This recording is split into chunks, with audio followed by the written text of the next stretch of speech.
मोहा गईल राजा जी ए सखी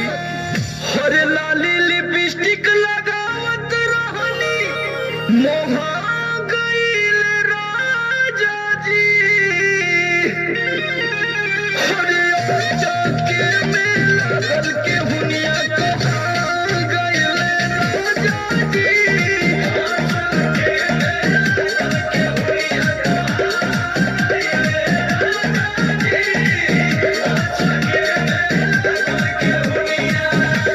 कहिए सखी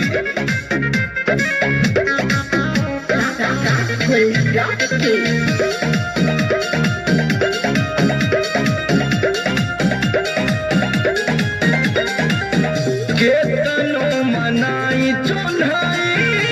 करी हम दुलार हो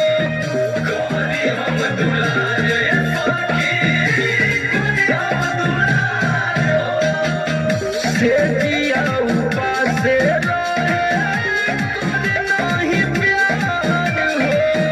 करे नाही प्यार सखी करे नाही प्यार सुना सखी हर तनी सा गलती भइल का रोआ गईल राजा जी बड़ा दर्द होता हर तनी सा गलती भइल का रोआ गईल राजा जी आहिरे माई